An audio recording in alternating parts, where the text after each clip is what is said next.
So I'm going to talk to you about the NICE program.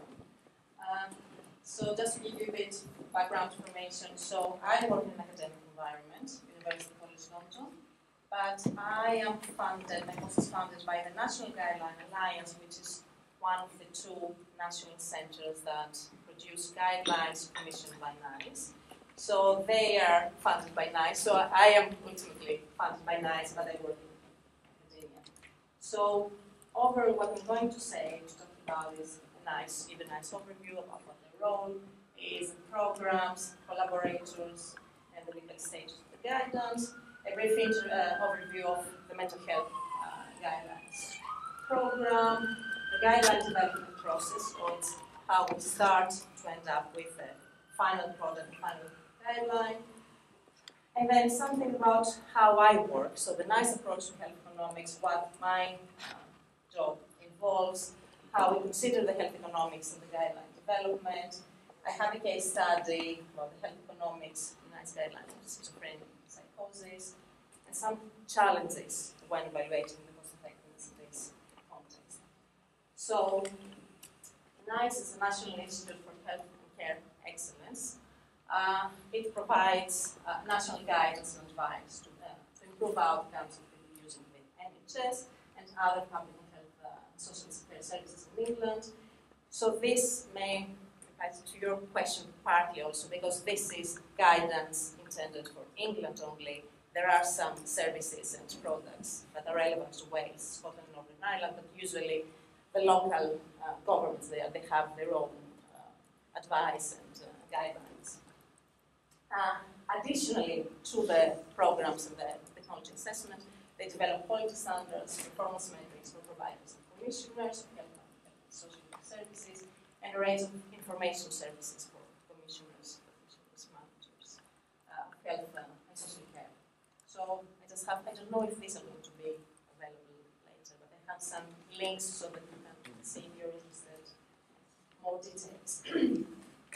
So as you said, originally was set up in 1999, specific authority to reduce variation in the availability and quality of NHS treatments and care.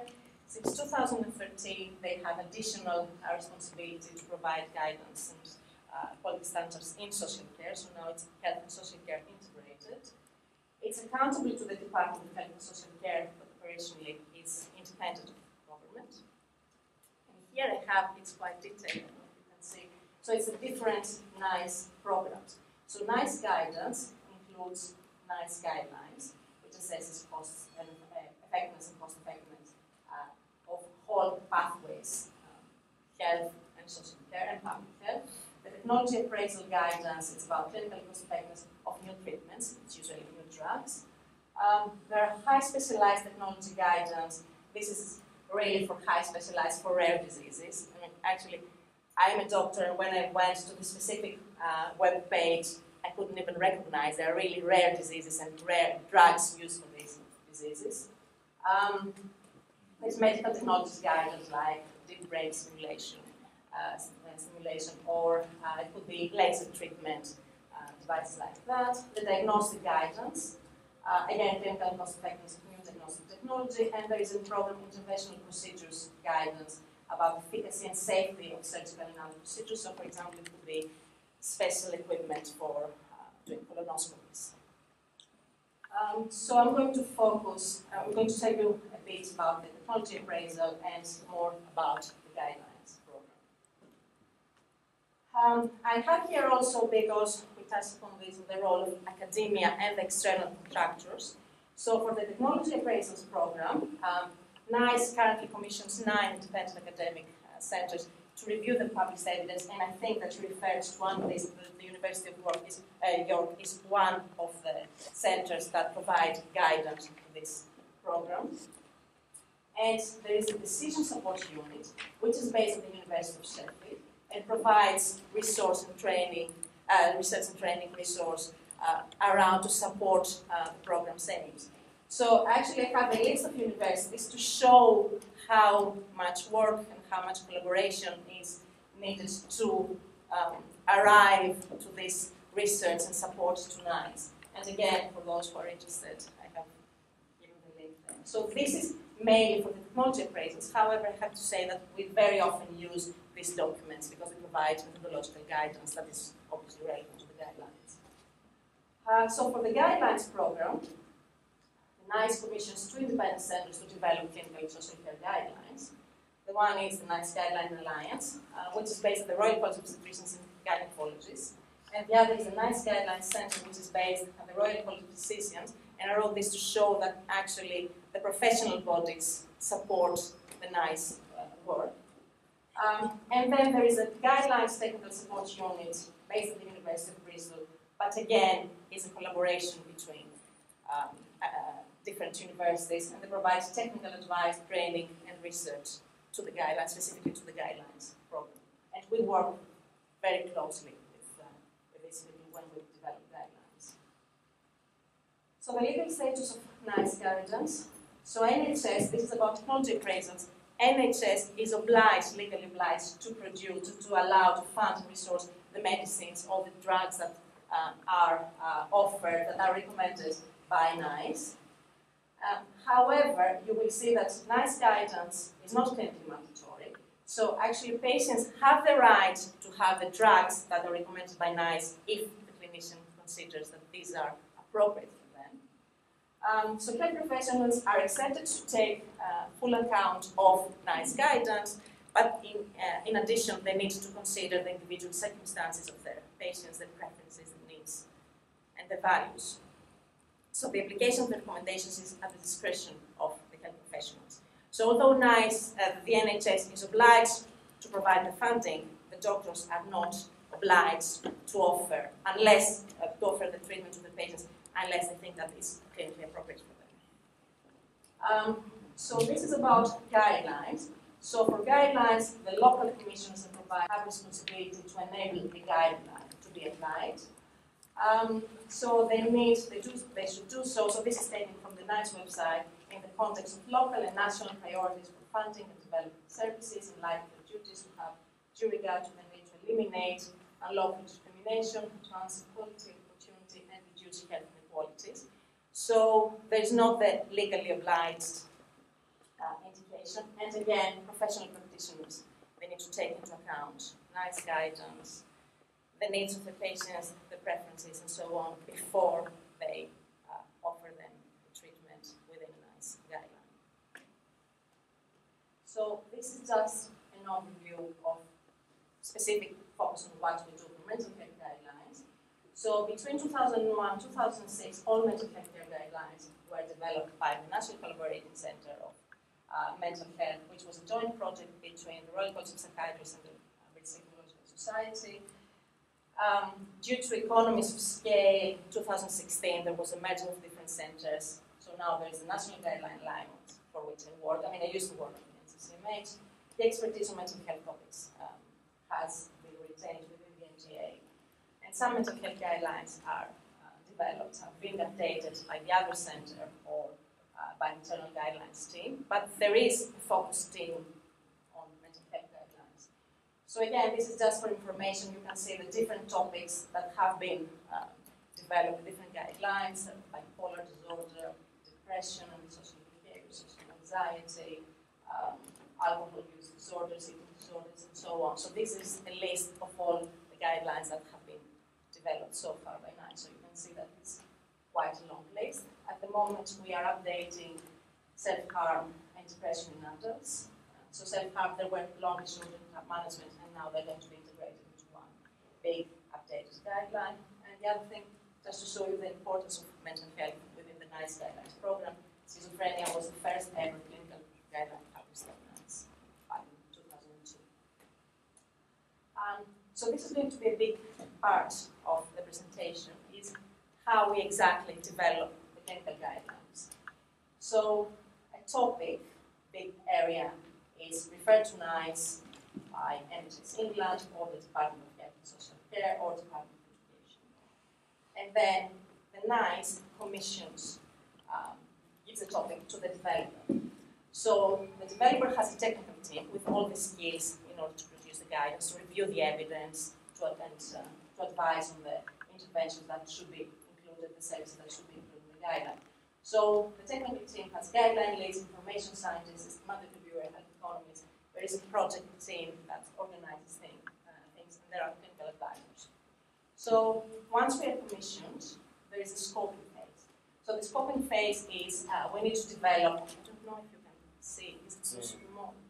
We can try to move it a bit. So the developer drafts the scope. So these are the key issues. So for example, let's say that we are commissioned. It's a topic on depression. Should we focus on diagnosis and identification, assessment? Should we focus on treatments, other services, information and support for service users and carers? So first we need to define the topics. So once we do this, we have a consultation with stakeholders. So we publish the draft scope out, and the stakeholders can make comments. We like this area is of need, and you don't update it, you don't develop it, we should see it here, and so on. So the final scope is published after addressing all stakeholders' comments. So the stakeholders make these comments, and we are obliged to address every single comment, write our responses. The responses are later available on the internet. We finalize the scope is that, and the final thing is that we recruit an independent committee, which has health professionals and lay persons, who will be commissioners. So the health professionals, depending also on the topic, would be general practitioners, psychiatrists, nurses, psychologists, social care workers, and so on. So there is a diversity, and there is a multidisciplinary team working on the guidelines. So this is the committee that ultimately will make the recommendations based on the evidence that the technical team will are showing.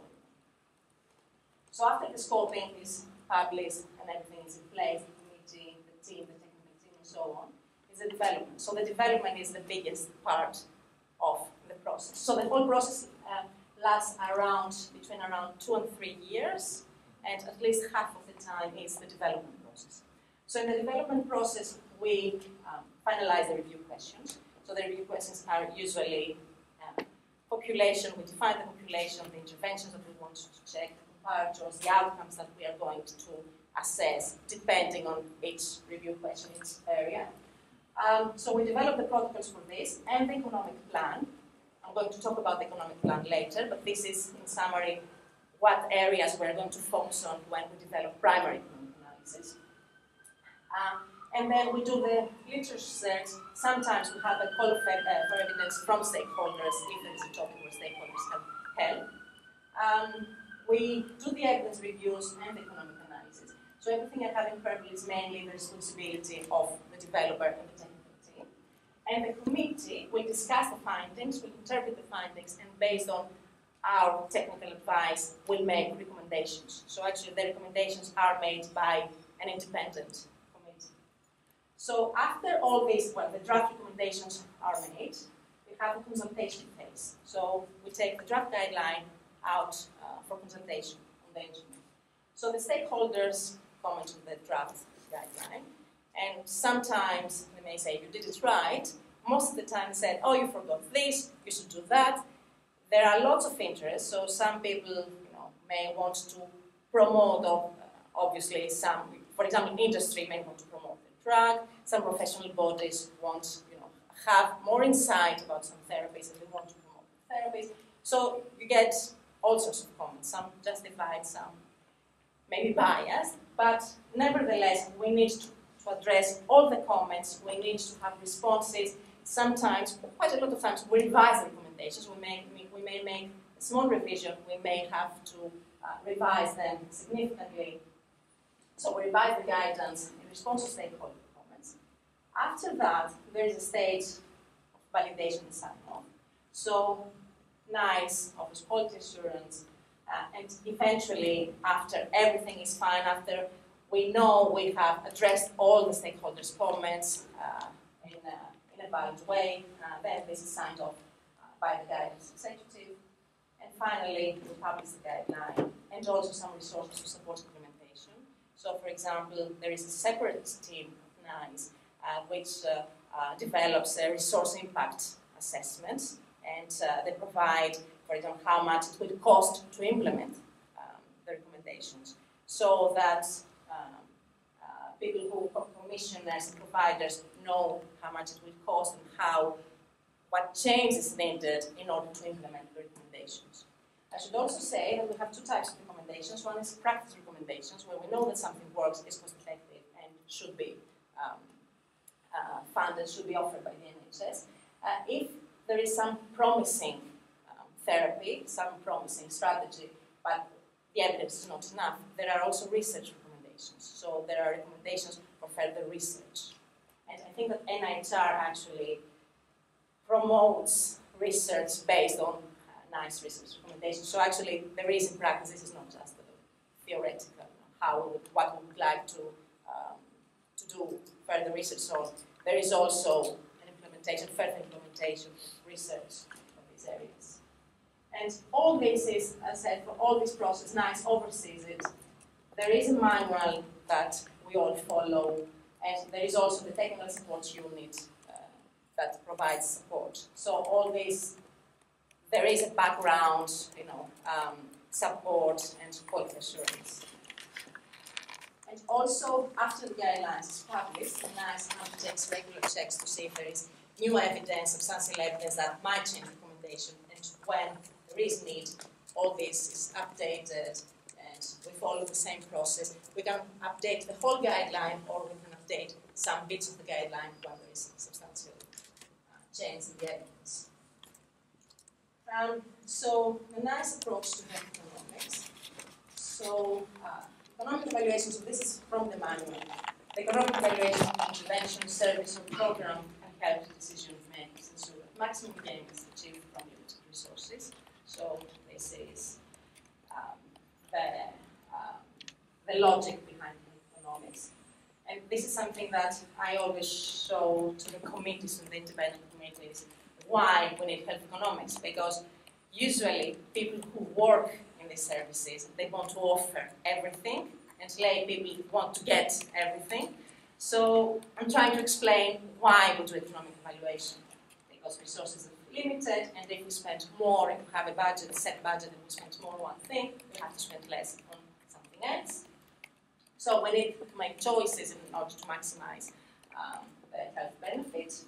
And we always need to consider the opportunity cost, because if we put money somewhere, we take them from somewhere else. So what we do is always we compare different alternative interventions or strategies in terms of both cost and consequences. And this is something also, probably most of you are familiar with that, but our committees is usually quite concerned that we always do this because we try to save costs, and it's all about cost, so it's not about cost, it's about cost and consequences, and how these relate. So the NICE perspective on costs, and the clinical guidelines is usually health and personal social service costs. So personal social services are services for elderly, children, and people with disabilities.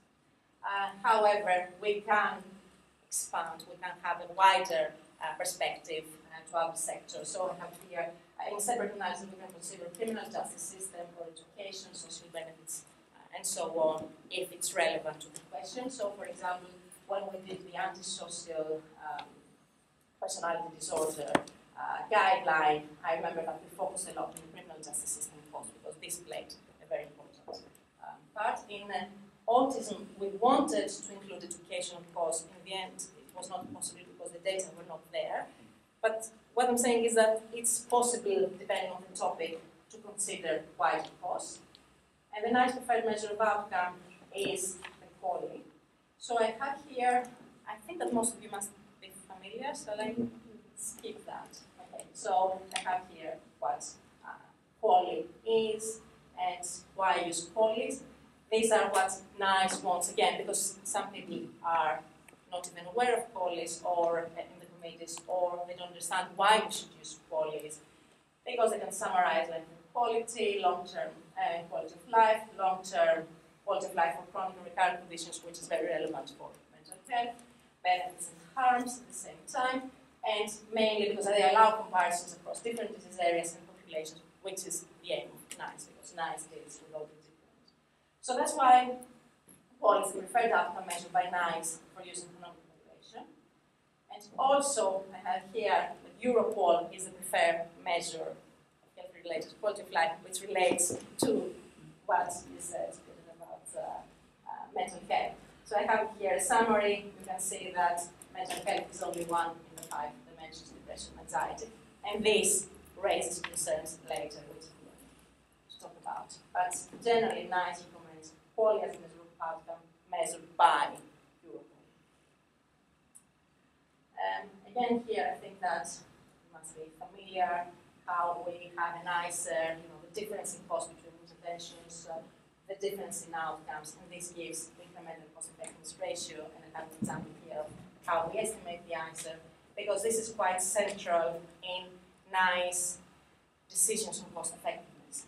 So what NICE says about cost-effectiveness, the criteria for determining cost-effectiveness are based on this cost-effectiveness ratio and a set cost-effectiveness threshold. So in general, if the ICER is below 20 to 30,000 per quality, then NICE considers something to be intervention program to be cost effective. When the ICER is between 20 and 30, sometimes beyond 30,000 per quality, the advisory groups, committees in terms of the guidelines, they need to consider the uncertainty around the estimated ICER. So it's high, but how certain are we that it's high? Are there strong indications that some quality of life gains have been missed? And also the innovative nature of the technology in question or the problem in question. So sometimes the NICE cost-effectiveness threshold can increase beyond 30,000 per quality for end-of-life interventions. So for interventions that can extend life in people with a diagnosis of terminal illness. So here I have a special case where something is obviously more effective and less costly than its comparator. It's cost effective, so this is amazing. So what I want to say here is that actually this 20 to 30,000 per quality cost effective threshold is empirical. There is research that this should actually be lower. This is what we're using, but there is criticism and there is ongoing research about how this threshold should be determined. So this was the first part, how NICE works and what the mental health guidelines, how the process is. Here's about, I'm going to talk about the health economics and NICE guidelines development, how exactly we decide what economic evaluation we will do, in what areas, and so on.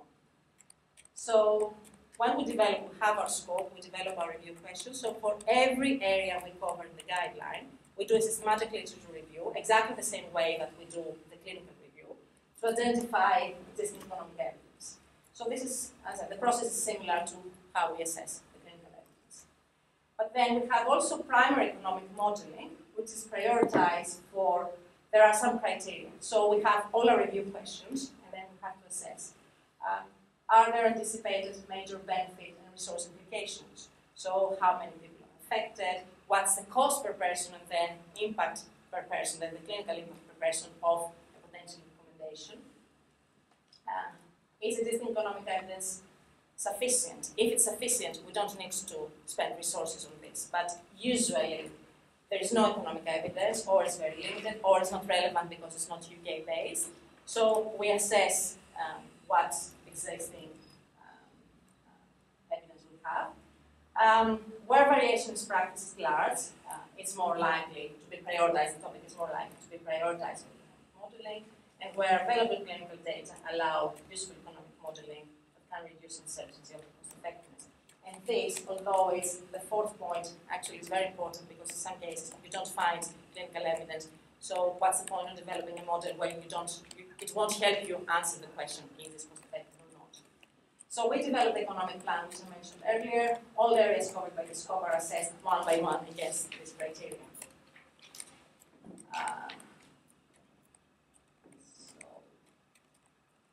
So yes, again, what I want to say is that if a question is not prioritized for economic modeling, we still have to consider resource implications when we make recommendations. So we cannot ignore resource implications just because we don't have formal economic evidence. And this is again from the manual, from the guidelines manual. The committee should discuss cost effectiveness in parallel with general effectiveness on formulating recommendations. So we cannot ignore cost effectiveness. However, when the committee makes a decision, they take into account this clinical cost effectiveness, but there are other issues. So it's the extent of uncertainty, as I said. When we don't know if something is really cost-effective because there is a lot of uncertainty, we need to take this into account. There's ethics, equity, rights of service user groups, practicalities of implementation. Sometimes we want to recommend something, it's not available, or the workforce is not adequate to for implementation. So we need to consider this, and there are maybe legal and policy constraints.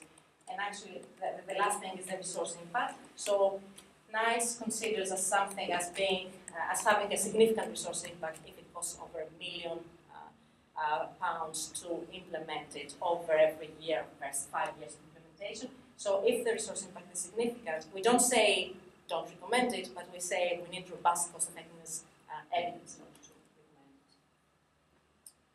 recommend it. So here I have a case study on the NICE guidelines psychosis and schizophrenia. So I have, so this was how the economic evidence, I want to show you how economic evidence played a role in developing recommendations. So the first NICE guidelines that was published in 2002, no primary economic modeling. There was just review of existing economic evidence. I think that this was health economics within the NICE guidelines program was still at its infancy, and that's why there was no primary economic modeling. However, the 2009 guideline updated recommendations of intervention for adults with schizophrenia.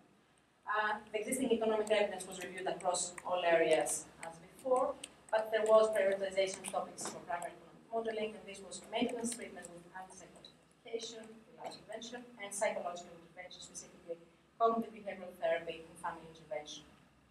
2014, we updated recommendations on services. Existing economic evidence was again reviewed, and the prioritization of topic was vocational rehabilitation. So I'm going to talk about the 2009, although it's not the latest, because it was the latest update of the interventions, and because I was directly involved, so I can speak more. I have more personal experience. So maintenance treatment with antipsychotic medication. We took, as I said, we considered every single question that was included in the scope of the guideline. We selected this question. The rationale for prioritization was that it involved a total number of people with schizophrenia. It was a very high number, so it was relevant. We could take one of the criteria. There are significant long-term implications on outcomes and costs by selection of antipsychotic. The existing economic evidence was limited, especially in the UK. There were good quality of data on efficacy of antipsychotic medication, so robust modeling was enabled. So model specification and data sources, just a summary of what the model was. 7 oral antipsychotics that were available in the UK. The economic model considered various events as remission, relapse, associated hospitalization, treatment discontinuation, switching to other antipsychotics, development of side effects, and further complications from diabetes. The time horizon was over people's lifetime, so we assessed costs and outcomes for a long time. And the quality and costs were modeled for each of the 7 oral antipsychotics. The efficacy data were taken from the guideline systematic review, other clinical data, published literature, and the cost data were obtained from national sources. Published literature ends up saying expert opinion committee, and this is very important because sometimes the costs are not available, the unit cost or the resource use, and you need to get the committee's advice in order to estimate the costs. So the conclusions of this economic analysis: there is no substantial difference in the relative cost effectiveness of antipsychotic drugs in the model. The drug acquisition cost does not appear to affect cost effectiveness, although at that point there were some drugs, I think it was olanzapine, that was not available in generic form. It was quite expensive, but this did not make any difference because obviously apparently the long-term costs were so high that the drug acquisition cost was a minimum factor in total costs. So the recommendation was that actually the choice of a psychotic drug should be made by the service user and healthcare professional together, considering individual preferences and the potential of antipsychotic drugs to cause experimental side effects, metabolic side effects, and other side effects. So actually, this economic evaluation showed that there is no difference in cost effectiveness, and that the drugs. So it wasn't excluding some drugs. Actually, it was giving choice to all drugs based on individual needs. So sometimes I want to show this because economic evaluation does not need to be restricted. The second example is the CBT and family intervention. Again, the same guideline, the rationale for prioritization, again, the total number of people schizophrenia affected is high, significant intervention cost in these two, so there were concerns, should we provide them or not?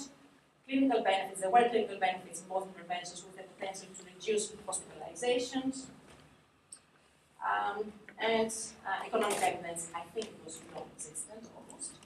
So again, the model specification was similar. We took reduction in hospitalization rates from the literature. The time horizon was 18 months to 2 years. Intervention and hospitalization costs were modeled.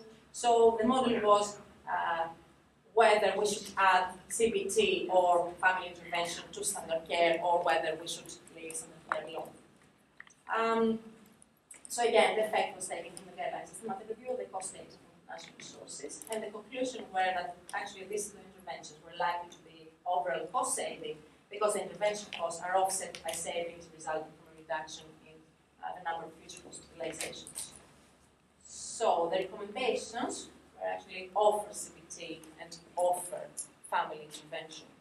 So I think that clinicians wanted to offer these interventions right from the start based on the clinical effectiveness. There were some reservations because the costs are relatively high, but actually economic analysis proved that in the future they provide cost savings, so it's good to recommend them also on cost effectiveness grounds. So again, modeling supported recommendation. So some challenges, what here. We have some issues with estimating resource use and cost because there is variation in resource use. Some national costs are, for hospital, for example, services are better than for psychological therapies, for example. Sometimes it's difficult to model the treatment care pathway because there is variation in practice across settings. This is where the committee can help a lot. Positive efficacy data in some areas, in particular long-term follow-up data that are required for modeling over time. There is interaction with social educational services, for example, in the Otis guideline, there are knock-on effects, but there is lack of reliable cost and outcome data in other areas. And the measurement of qualities, which I mentioned before, and which Pedro's also mentioned, the Europol, so NICE exists in general in Europol, although I have to say that they say that when Europol is not adequate, is not appropriate, you could consider an alternative measure. So we have always in every single guideline discussions with the committee whether Europol is sensitive enough and it's appropriate, or whether we should use something alternative. Sometimes the problem is that there's nothing alternative, there's no published data on alternative preference-based measure. Yeah, I think that's everything, so thank you. If there are questions or comments and time, please.